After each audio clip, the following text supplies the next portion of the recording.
Part 1. Samantha. Isang dalaga ang lumaki sa karangyaan. Nasa kanya na ang lahat. Kayamanan, kagandahan, tinitingala at minahal ng lahat. Ano man ang magustuhan, dapat makuha niya. Nang walang kahirap-hirap. Ngunit may isang bagay siyang hindi makamit, hindi makuha, at yun ang malaking sikreto niya sa lahat.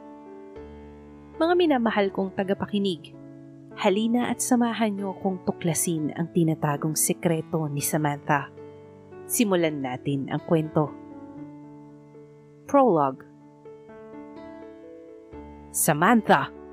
His voice thundered when we entered our room.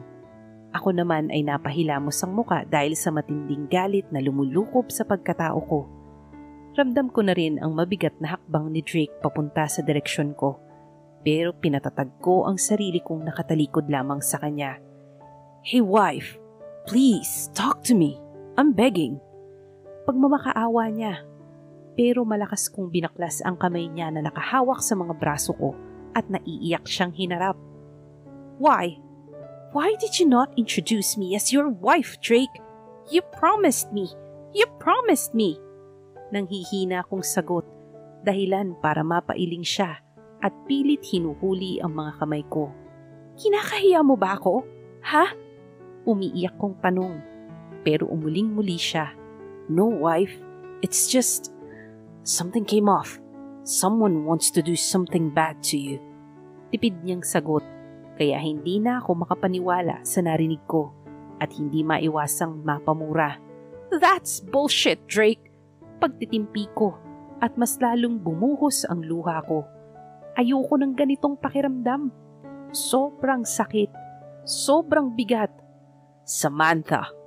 Naging mapanganib ang boses niya nang marinig niya ang pagmumura ko. Pero hindi ko siya pinakinggan at tumitig sa mga mata niyang labis na ang pangamba at takot na nararamdaman niya sa mga oras na to. You know what, Drake? I'm tired of this bullshit. I don't want to be your secret anymore. Part 1. Samantha's point of view.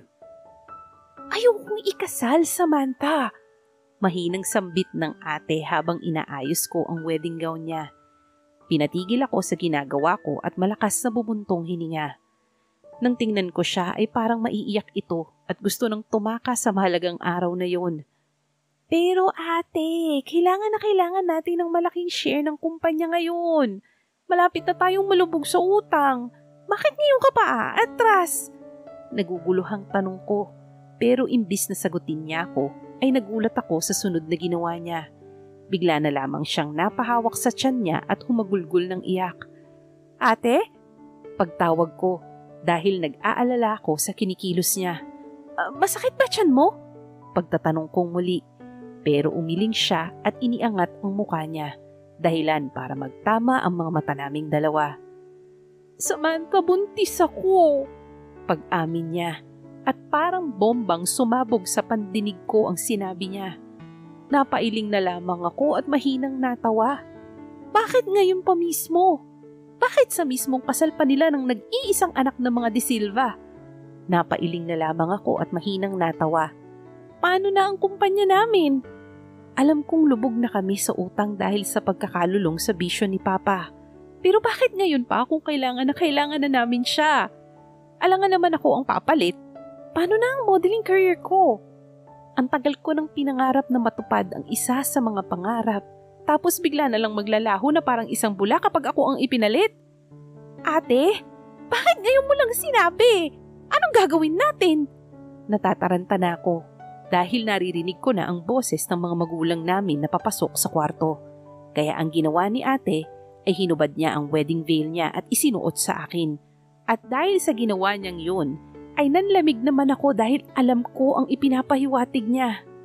Samantha, nagmamakaawa ako. Ikaw na lang ang pag-asa ko. Kahit ngayon lang, please. Pagmamakaawa niya at lumuhod sa harapan ko at sa puntong yun, bumukas ang pinto ng kwarto at naabutan kami sa ganoong sitwasyon ng mga magulang namin. Gabriela, what is happening? Bakit kayo nag-iiyakan ng kapatid mo? Bakas sa boses ni Mama ang pag-aalala at pagkabahala sa nakita, habang ang Papa naman ay seryoso lamang ang itsura at naghihintay sa susunod na mangyayari. Habang ako naman ay malakas na binaklas ang pagkakahawak niya sa kamay ko at umiling ng marahas. "Ayoko! Hindi ko gagawin ang gusto mo! Ayoko! Ayokong pumalit sa'yo!" Nanghihina akong saad at napaupo sa kama. Dahil sa sinabi kong yun ay nagulat ang Papa at marahas akong hinawakan sa braso para patayuin at magpaliwanag. "Anong pinagsasasabi mo, Samantha? Anong ikaw ang papalit?" Bakas sa boses ni Papa ang iritasyon dahil sa narinig niya. Ako naman ay nakatitig sa kanya at tinatansya ang magiging reaksyon niya sa oras na marinig niya ang sikreto ni ate. Napatingin kaming lahat sa kapatid ko na ngayon ay mas lalong lumukas ang paghagulgol. Kaya pinapakalma na siya ni Mama.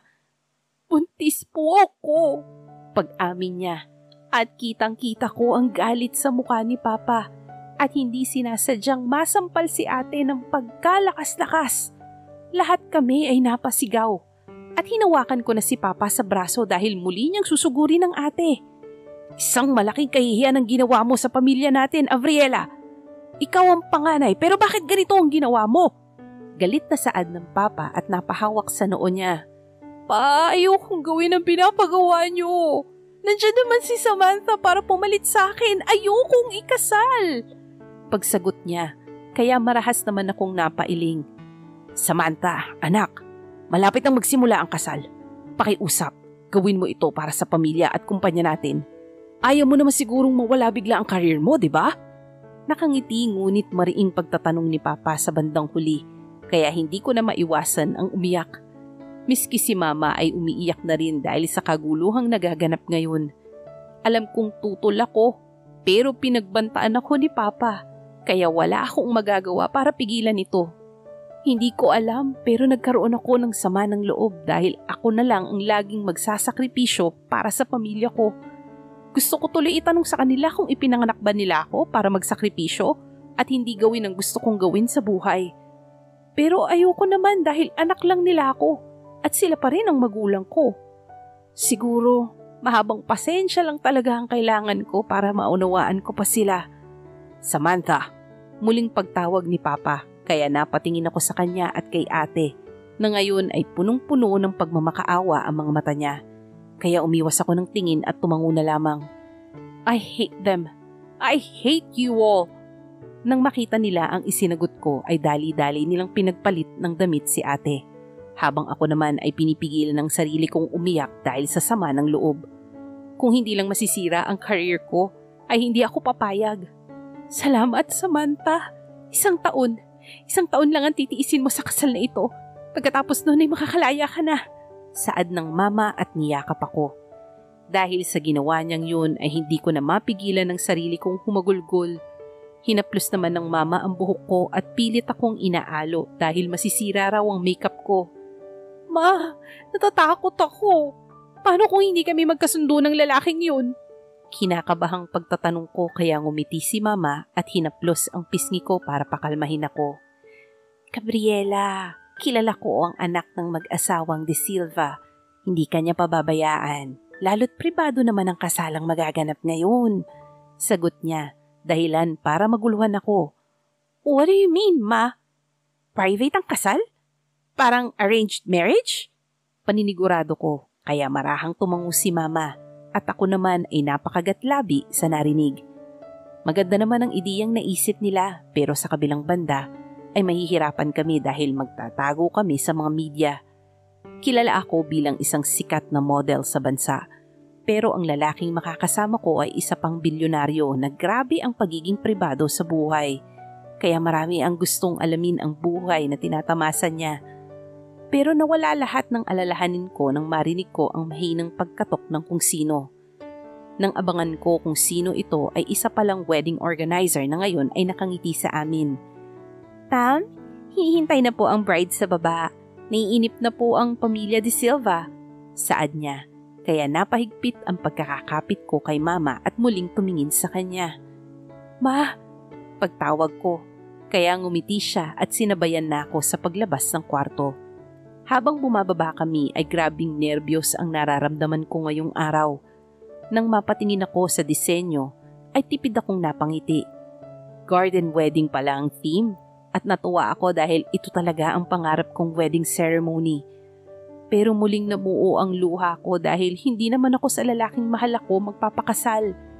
Arranged marriage ito, dahilan para maisalba lang ang kumpanya namin. Palihim akong lumanghap ng hangin para mabawasan ang bigat ng nadarama ko.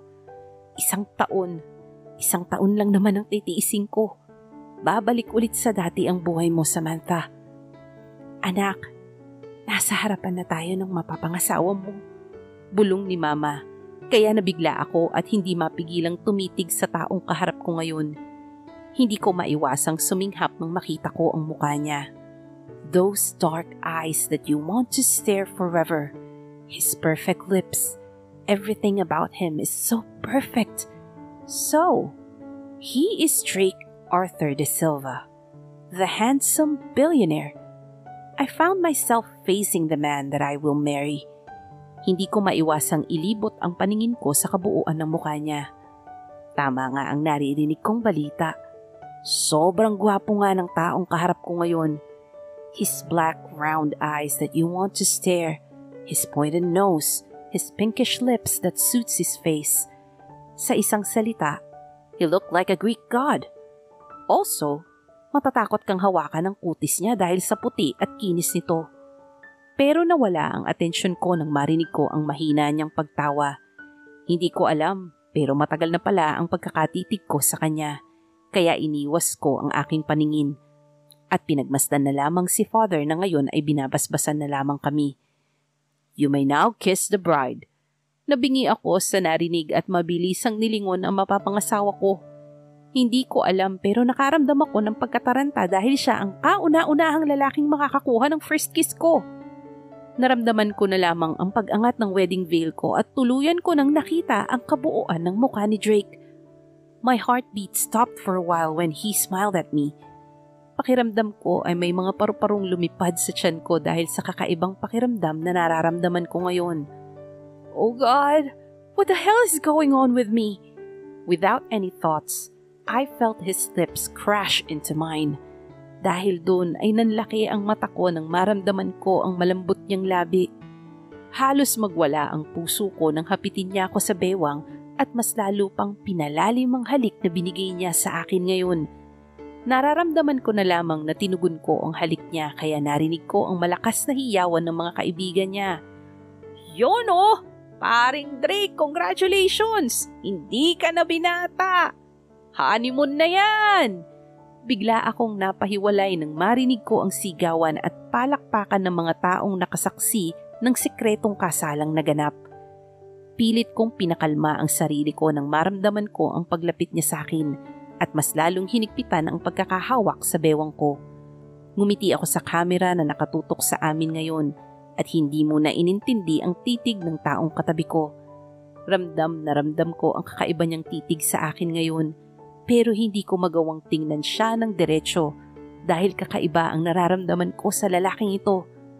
Halos mapugto ang hininga ko nang maramdaman ko ang mainit niyang hininga sa tenga ko. What the hell is he doing? Gusto ko mang itulak siya ay hindi ko magawa dahil maraming mga mata ang nakatitig sa amin. I can't believe that my surname suits you well, wife. Bulong niya at doon ay tuluyan na akong nabingi dahil sa malakas na tibok ng puso ko. What did you do to me, Drake Arthur? Wow! My mouth opened in shock when I saw how big his house is. Hindi na yata bahay ito eh. Mansyon na dapat ang itawag. Pagkatapos kasi ng reception ay dito kaagad ako dumiretso sa bahay ni Drake. Pagpasok pa lamang ay mahihiya ka na kaagad dahil sa sobrang kintab ng sahig. Mahihiya kang apakan ito. May malaking chandelier na nakasabit sa gitnang bahagi ng hagdan, dahilan para maging elegante itong tingnan. There are so many beautiful paintings that you will see in every corner of this house. Halatang mahilig siya sa mga painting. And I find it relaxing when you stare at them. Hindi ko talaga maiwasang mamangha dahil dream house ko talaga itong nakikita ko ngayon. OMG! Lalo pa akong tumili nang makita ko sa gilid ng mga mata ko ang cute na mga teddy bears na nakalagay sa isang sofa. Sa isang cute na mirror room sila nakalagay kaya tiningnan ko si Drake para magpaalam kung pwede ba akong pumasok. Can I enter this room? Hindi niya agad ako pinatapos at kusa siyang tumango, dahilan para magtatalon ako sa tuwa. Really? Thank you! I immediately threw myself to the sofa and hugged these cute teddy bears. Sa ginawa kong yun ay nakaramdam ako ng kaginhawaan. Pakiramdam ko ay nawala ang stress sa katawan ko. Are you okay? Baritonong tanong niya. Kaya tumayo na ako at inayos ang mga teddy bears na nagulo. Dahil sa sobrang tuwa ko ay hindi ko na mapigilan ng sarili kong yakapin ang braso niya at mapalapit ang mukha ko sa kanya. Yes, I'm super duper okay. Alam mo ba na this is literally my dream house when I was a teenager? And I can't believe what I'm seeing right now. Malawak na pagbibida ko at nakita ko ang pagtawa niya. Dahil sa nakita ko ay natulala ako at hindi ko mapigilang mapatitig pa lalo sa gwapo niyang muka. Saka lamang ako natauhan nang maramdaman ko ang mainit niyang hininga sa pisngi ko. Kaya nanlalaking mga mata at mabilis akong humiwalay sa pagkakayakap sa braso niya. I'm sorry, nadala lang ako sa saya. Paghingi ko ng sorry kaya tumaas lang ang kilay niya at nauna ng umakyat. Habang ako naman ay napakagatlabi ng sumunod sa kanya. Nakakahiya ka, Samantha. Anong pinagkagagawa mo? Iisa lang ang kwarto? Hindi ko mapigilang tanong kaya lumingon siya sa gawi ko at umismid. Yes? May problema ba? Besides, mag-asawa naman tayo kaya normal lang na magkasama tayo sa isang kwarto. Paliwanag niya, kaya napailing na lamang ako at nauna nang pumasok sa kwarto. Miski sa kwarto ay mas lalo akong humanga sa disenyo. Ang kulay ng pintura ay peach na malamig sa mata. May veranda na rin na tanaw mo ang magagandang tanawin sa labas. Isa lang talaga ang gusto kong itanong kay Drake ngayon. Gaano ba siya kayaman? Saka lamang ako natigil sa pag-i-enjoy nang maramdaman ko ang pangangati ng likod ko dahil sa maikling gown na suot ko ngayon. Kaya dahan-dahan akong pumasok sa banyo at nakita kong kumpleto na ang pamalit ko ngayong gabi. Inisa-isa kong tinanggal ang makeup sa mukha ko at pati na rin ang mga pin na nakalagay ngayon sa buhok ko. Pinuyod ko na lamang ang buhok ko at pilit na inaabot ang zipper sa likod ng damit para tuluyan na itong mahubad. Pero sa kasamaang palad ay hindi ko magawa. Kaya kahit nahihiya ay sumilip ako sa pinto at hinanap ng mga mata ko si Drake at natagpuan ko na lamang siyang nakahiga at nagbabasa ng libro. Kaya malakas akong nagpakawala ng hangin at pikit matang tinawag siya. Drake? Pagtawag ko. At nang imulat ko ang mga mata ko ay nakatitig siya sa akin at hinihintay ang sasabihin ko. Kaya nilunok ko na ang lahat ng hiya sa katawan ko at wala nang preno-prenong sinabi ang gusto kong gawin. Can you help me unzip my dress? Hindi ko lang talaga abot at tanging ikaw lang ang kasama ko sa oras na ito. Dire-diretso kong saad at namayani ang katahimikan sa aming dalawa. Gusto ko tuloy sapukin ng sarili ko dahil sa kagagahan ko. Malamang ay hindi papayag si Drake dahil lalaki siya at baka hindi makapagtimpi at makagawa ng hindi maganda. Kaya umubo na lamang ako at akmang isasara na ang pinto nang makita kong tumayo siya at dire-diretsyong tumitig sa mga mata ko. Lami, para hindi ka na mahirapan. Don't worry, hindi ako titingin. He assured me kaya napatango na lamang ako at tumalikod. Nakita ko pa ang kinakabahan niyang muka dahil nasa harapan lang namin ang salamin. I'm warning and watching you, Drake. Pagbibiro ko pa at tuluyan na niyang ipinikit ang mga mata niya at dahan-dahang binaba ang zipper ng dress ko. Dahil sa ginagawa niyang yun ay hindi ko maiwasang mapamura ng mahina. Pero halos tumigil ang mundo ko nang maramdaman ko ang daliri ni Drake na ngayon ay naglalakbay sa exposed kong balikat. Kaya nakaramdam ako ng paru-paro sa tiyan ko. Hindi ko rin maiwasang makiliti dahil sa ginagawa niya. Drake? Pagtawag ko sa pangalan niya at nang tingnan ko siya ay mariin na siyang nakapikit at mabilis na ang paghinga niya na akala mo ay nagtitimpi sa maaari niyang gawin. Oh God, forgive me. You have a beautiful body, Samantha. Everything about you is perfect. Hi! Good morning! Bungad ko kay Drake nang makita ko ang pagbaba niya sa hagdan namin. Kaya sinalubong ko siya ng matamis na ngiti. Dahilan para matulala siya. Gusto ko kasing maging komportable kami sa isa't isa. Ayoko namang mag-iwasan kami dahil lalong magiging awkward. Kaya ako na mismo ang nag-adjust. Baka kasi mahirapan si Drake kapag siya pa ang gumawa nun. Papasok ka na ba? Pagtatanong ko dahil nakita kong nakabihis opisina na siya. Kaya tumango siya at umiwas ng tingin. Kaya napatango na lamang ako at walang pag-aalinlangang hinawakan ang dalawang balikat niya at hinigit siya sa lamesa para sabay kaming kumain. Nasanay na kasi akong kakain sa umaga kaya nagtataka ako dahil parang gulat na gulat si Drake sa nakikita niya ngayon. Lahat kasi na nakahanda sa harapan niya ay paborito niya. How did you know? Pagtukoy niya sa mga pagkaing nakahain sa harapan niya ngayon. Kaya proud na proud kong itinaas ang magazine na hawak ko kung saan nakasaad lahat dito ang tungkol sa kanya. Dahil sa ginawa kong yon ay nakita ko ang pagdaan ng saya sa mata niya at ang pagpigil niya ng ngiti. Since mag-asawa na tayo, gusto kitang makilala, paliwanag ko, at naramdaman kong namula ang pisngi ko dahil sa sinabi ko. Hindi ko alam pero nahiya agad ako nang makita ko ang reaksyon niya sa narinig sa akin. Wow! Really? Ramdam ko ang tuwa sa boses niya, kaya peke akong tumawa at tumangutango. Kung pwede lang magpakain sa lupa ay ngayon ko na mismo ipapagawa dahil sa kahihiyang nararamdaman ko sa harapan ni Drake. Let's eat! Baka lumamig pa, sayang naman.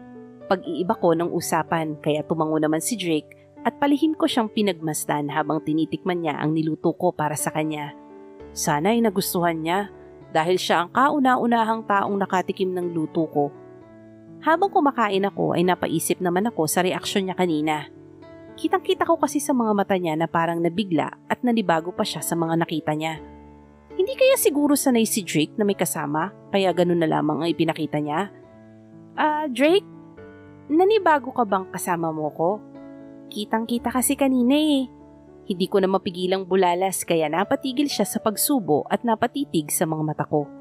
Ito na naman ang pakiramdam ko na parang lumulutang kapag tinititigan ko ang mga mata niya. Ang ganda-ganda kasi, tapos ang misteryoso pa. Hindi mo mabasa ang nasa isip niya. Yes, nanibago lang ako na may nag-aasikaso sa akin. Buong buhay ko kasi ay ako lamang ang nag-aasikaso sa sarili ko. Paliwanag niya, dahilan para matigil ako sa pagkain at mapatitig sa kanya. Then from now on, masanay ka na. Nakangiting saad ko, dahilan para matigilan siya at tipid ng umiti. Palihim na lamang akong umuso dahil ang tipid niya talagang magsalita. Kung ano ang tinanong mo ay yun lang din ang isasagot niya. Di bali na, masasanay rin ako kay Drake. How about you? Wala ka bang photoshoot ngayon?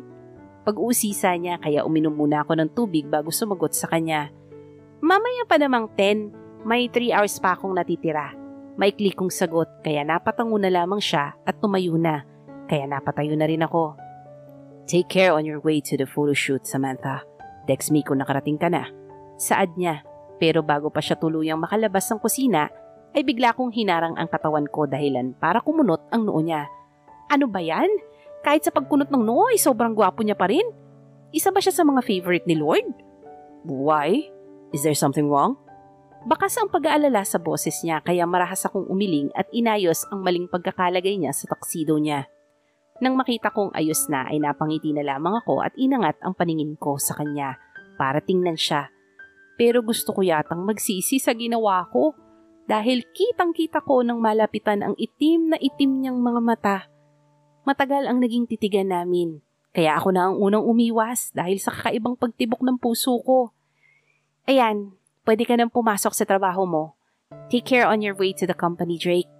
Habilin ko at akmang tatalikod na nang maramdaman ko ang paghigit niya sa braso ko at pinaharap sa kanya. What are you doing? Nahigit ko ang hininga ko sa sunod na ginawa ni Drake. Halos gusto nang lumabas ng puso ko dahil sa ginawa niya sa akin. Halo-halong emosyon ang nararamdaman ko ngayon. He kissed me on my forehead. Thank you, Samantha. I appreciate your effort. Saad niya at tuluyan na akong iniwan na tulala sa kusina. Samantha! Nabalik ako sa realidad nang marinig ko ang pagsigaw ng manager/kaibigan ko sa harapan ko. Kaya ngumiti ako at kunwaring nakikinig sa kanya. Dahilan para irapan niya ako. Huwag ka na nga magpanggap na nakikinig ka sa akin, baka masabunutan lang kita. Ramdam ko ang inis sa boses niya, kaya natawa ko at nangalumbaba. I'm sorry, napagod lang kasi ako sa photoshoot natin ngayong araw. Dahilan ko para lumambot ang ekspresyon niya at inayos ang inuming nasa harapan namin. So, Anong balita sa unang araw? Pag-uusisa niya kaya kumunot ang noo ko dahil hindi ko maintindihan ang ipinapahiwatig niya. Ha? Pinagsasasabi mo? Alam mo, Samantha, kung pwede ka lang sakalin, nagawa ko na ngayon. Ang slow mo. Kagigil ka. Ramdam ko ang irita sa boses niya, kaya malakas akong natawa. Dahil doon ay pinagtitinginan tuloy kaming dalawa. Joke lang! He's nice and gentle. Naputol agad ang sinasabi ko nang hinampas niya ako sa braso at malakas tumili. Kaya napatakip ako ng tenga dahil naririndi ako. He's gentle in bed? Naisuko mo ng bataan mo? Hysterical niyang pagtatanong kaya hindi ko maiwasang mamula at tampalin ang bibig niya. Watch your words, Lara. I mean, he's a gentleman at saka anong bataan? My gosh, kung ano-anong naiisip mo. Namumulang saad ko kaya napanguso siya at bagsak ang balikat sa narinig. So, walang nangyari sa pagitan yung dalawa. Pag-uulit niya pa, kaya napahawak ako sa noo at mariing napapikit. Wala! Kaya pwede ba hinaan mo muna yung boses mo? Nagtataka na sila kung anong pinag-uusapan natin. Gigil kong bulong kaya muling umikot ang mga mata niya at sa wedding ring ko naman dumako ang paningin niya. Pero sobrang rare ng wedding ring mo. Para bang pinasadya talaga. Saktong-sakto pa talaga sa daliri mo. Umamin ka nga sa akin, Samantha. Matagal na ba kayo magkakilala ni Drake at pinalabas niyo lang na arranged marriage lang ang kasal niyo? Pangungulit niya, kaya muling sumama ang tingin ko sa kanya. Pero tinaasan niya lamang ako ng kilay. Fine, alam mo naman na nitong nakaraang buwan lang ako umuwi, right? Panimula ko, kaya napakamot siya sa ulo niya at natawa. Oo nga pala, tapos ito agad ang bumungad sa'yo. Nakasal ka kaagad sa isang Drake Arthur de Silva na bilyonaryo at sobrang gwapo. Kinikilig niyang saad at pumapadyak-padyak pa ang paa, kaya napailing na lamang ako. Pwede ba? Itong trabaho muna ang intindihin natin, mamaya mo na pagpantasyahan si Drake? Saad ko kaya tumango siya at tumayo na ako, dahil muli na namang magsisimula ang shooting namin. Pero bago pa man ako makaalis sa pwesto ko, ay nabigla na lamang ako nang hawakan ni Lara ang braso ko at seryosong tumitig sa akin. Gabriela, seryosong tawag niya kaya naging seryoso na ako dahil ang unang pangalan ko ang binanggit niya. Ang ibig sabihin lang nun ay may mahalaga siyang sasabihin kaya kailangan kong makinig. Kahit alam nating pribado ang naging kasal niyo ni Drake ay maging maingat ka pa rin because you're now the billionaire's secret. After hearing those words from her, iisa lang ang tumatakbo sa isip ko ngayon. This is my first warning as a billionaire's secret. What if one day nabunyag ang kasal namin ni Drake? Ano kayang mangyayari? Anong gagawin ko? Aamin ako o magtatago? Siyempre, joke lang ang magtatago ako. Bilang isang asawa ng pribadong tao na katulad ni Drake, ay maging maingat na lang ako sa magiging kilos ko, lalo na at kapag lalabas kami sa publiko. Hindi ko alam kung anong mararamdaman ko kung sa oras na mabunyag ang sekreto naming dalawa ni Drake. Siguro sa ngayon ay maging alerto na lang talaga ako. How's your day? Napasigaw na lang ako sa gulat nang makita ko ang mukha ni Drake pagkabukas ko ng pintuan ng bahay namin. Nagkagulatan pa nga kami, dahilan para hawakan niya ang braso ko dahil matutumba pa ako. I'm sorry if I startled you. Mahinahong saad niya at marahang binitawan ng braso ko kaya tumawa na lang ako at diretsyong pumasok. No, it's okay. Kasalanan ko rin naman. Nakangiting saad ko at umupo sa sofa. Pagkaupo ko ay dun ko lamang naramdaman ang matinding pagod dahil maghapon ako nakatayo sa photoshoot. Naramdaman ko na naman ang presensya ni Drake sa tapat ko pero mariin kong pinikit ang mga mata ko dahil nagsisimula na namang sumakit ang ulo ko. Pero naimulat ko na lamang ang mata ko nang marinig ko ang boses niya. Here, drink this para mabawasan ang sakit ng ulo mo. Saad niya at nakita kong inilapag niya ang isang basong tubig sa harapan ko. Kaya nagpasalamat ako at ininom ang tubig na dinala niya para sa akin. Habang umiinom ako ay pinagmamasdan ko lamang ang kilos ni Drake sa harapan ko. Akala ko ay tuluyan na siyang uupo pero halos masamid at maibog ako ang tubig na iniinom ko nang kuhain niya ang dalawang binti ko at inilagay sa hita niya para hilutin ito. Drake, hindi mo na kailangang gawin yan! Namumulang saad ko. Kaya nag-angat siya ng tingin at ngumiti. Ako naman ay halos mahimatay dahil sa pinakita niya sa akin ngayon. Ano kayang nakain nitong lalaki na to? It's okay. Relax yourself, Samantha. Ramdam ko ang pagod mo ngayong araw. Saad niya kaya wala na akong nagawa kundi ang pabayaan siya sa ginagawa niya. Kesa maging awkward, ay muli kong inilibot ang paningin ko sa buong bahay at natigil ang mata ko sa nakita ko sa gitna ng hagdan namin. Nakasabit ang wedding picture namin ni Drake. Kitang-kita sa picture na akala mo ay in love kami sa isa't isa at hindi isang arranged marriage ang naganap na kasalan. Ang ganda pala ng kinalabasan ng picture nating dalawa. Hindi ko mapigilang sabihin kaya napatigil si Drake sa ginagawa niyang paghihilot at lumingon sa wedding picture na nakasabit sa gitna ng hagdanan. Yeah, it looks like we are really in love with each other. Diretsyong sambit niya, dahilan para mahigit ko ang hininga ko at maramdaman ko na naman ang mabilis na pagtibok ng puso ko. Kaya palihim akong humawak dito. Ano bang nangyayari sa iyo, Samantha? Nagsama at ikinasal lang kayo ni Jake kung ano-ano nang nararamdaman mo. Umayos ka, self. Bawal ma-in love sa isang Drake Arthur de Silva. Samantha, nabalik ako sa realidad nang tawagin ni Drake ang pangalan ko. Kaya nang tingnan ko siya, ay sumalubong sa akin ang misteryosong mata niya. Hindi ko talaga mabasa ang tumatakbo sa isipan niya. Hindi mo ako nireplyan kanina. Tugtong niya, dahilan para matigilan ako at mag-loading ang utak ko sa sinabi niya.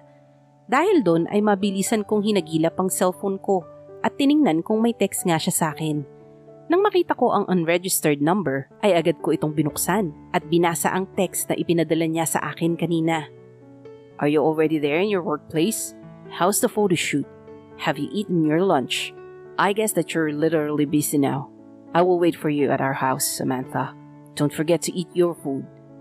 Nang mabasa ko ang 4 na unread messages ay hindi ko maiwasang mamuo ang luha sa mga mata ko. This is the first time when someone literally cared for me. Minsan kasi si manager lang talaga nangangamusta sa akin. I'm sorry, Drake. Minsan kasi ay hindi ko na talaga natitingnan ng cellphone ko dahil sa sobrang daming photoshoot na kailangang asikasuhin. Mahabang litanya ko at hindi ko kayang iangat ang paningin ko dahil nahihiya ako sa kanya. Kahit busy siya sa trabaho niya, ay naglaan siya ng oras sa akin na kamustahin ako sa trabaho, habang ako naman ay hindi man lang sumagot. Kaya nahihiya tuloy akong tumingin sa kanya. Kaya para mabawasan ang tensyon, ay pinagluroan ko na lamang ang kamay ko at pinakikiramdaman ang kasama ko. Look at me, Samantha. Seryosong saad niya, kaya nang iangat ko ang paningin ko, ay hindi ko na malayang nasa harapan ko na pala siya. I'm really so... Halos nag-slow motion ang paligid sa sunod na ginawa ni Drake sa akin. Basta na lang niya akong binuhat ng pangkasal kaya hindi ko maiwasang mapalapit ang mukha sa kanya at mapahigpit ang pagkakakapit sa batok niya. Halos maglapat na nga ang labi naming dalawa dahil sobrang lapit ng mukha namin sa isa't isa. Imbis na tumutol sa ginawa niya, huminga na lamang ako ng malalim at marahang inilagay ang ulo ko sa dibdib niya. Pero nagtaka na lamang ako dahil katulad ko ay mabilis din ang tibok ng puso niya. Nang tingnan kong muli si Drake ay namumula ang tenga niya kaya hindi ko na mapigil ang mapahawak sa pisngi niya. Dahil sa ginawa kong yun ay napatigil siya at mariing napapikit. Are you okay? Mahinang usal ko kaya pagtango na lamang ang isinagot niya at muling nagpatuloy sa paglalakad. Baka mamaya ay nabibikitan na pala sa akin si Drake. Nakakahiya tuloy gumalaw dahil baka mas lalong mabigatan sa akin si Drake. Hindi ko ba malaman sa lalaking ito kung bakit kailangan niya pang gawin sa akin to? Hindi niya ba alam kung anong nararamdaman ko sa ginagawa niya sa akin? Nang makita kong malapit na kami sa kwarto ay lihim akong napangiti dahil tuluyan na kaming makakapagpahinga ni Drake sa maghapon naming trabaho. Akala ko ay tuluyan na kaming papasok. Pero nagulat na lamang ako nang tumigil siya sa harap ng pinto at muling tinawag ang pangalan ko. Samantha? Why? Is there something wrong? Pagtatanong ko. Pero mas lalo lamang sumeryoso ang pagkakatitig niya sa akin dahilan para kabahan ako. Can we sleep together? Natagpuan ko na lamang ang sarili kong katabi si Drake sa iisang kama. Nitong nakaraang araw kasi ay sa guest room siya natutulog dahil para maging komportable daw ako. Pero sa ngayon ay halos gusto nang lumabas ng puso ko dahil sa sobrang bilis ng tibok ng puso ko. Nawala rin ang antok ko dahil amoy na amoy ko ang pabango ni Drake sa buong kwarto. Kulang na lang ay singhutin ko ito dahil nakaka-addict ang pabango niya.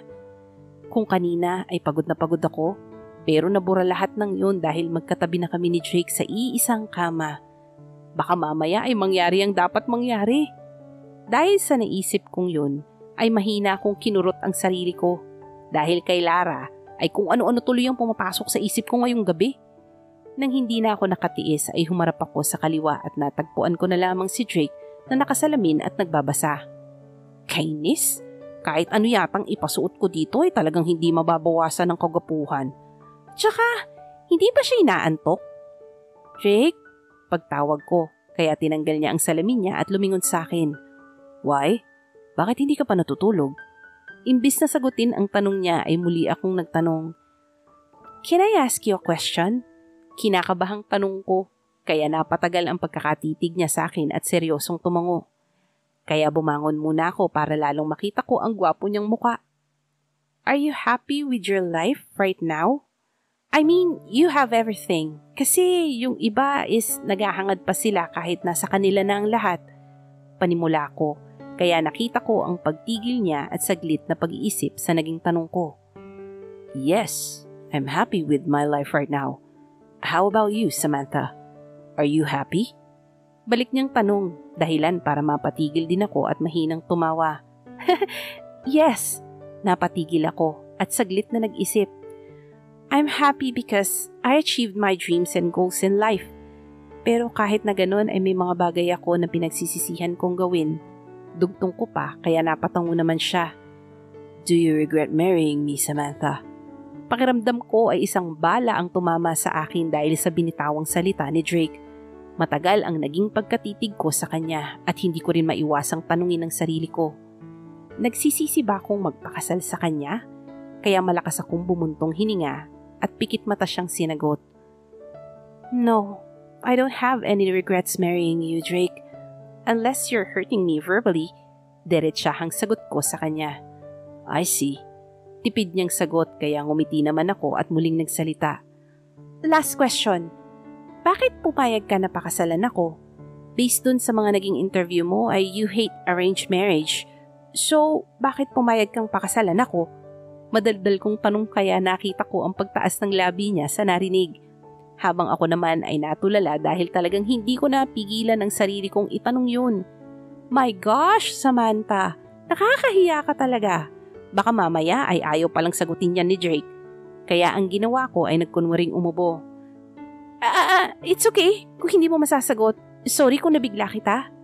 Do you want to hear my answer, Samantha? Nanlamig ako nang marinig ko ang seryosong boses ni Drake. Diretso lamang ang pagkakatitig niya sa akin na akala mo ay gusto niyang basahin pati na rin ang kaluluwa ko. Kaya kahit gusto kong malaman ang sagot niya ay umiling ako. Akmang magsasalita na sana ako. Pero tuluyan na akong nabinging idugtong niya ang mga salitang dahilan para bumilis ang tibok ng puso ko at makaramdam ng kakaiba sa aking tiyan.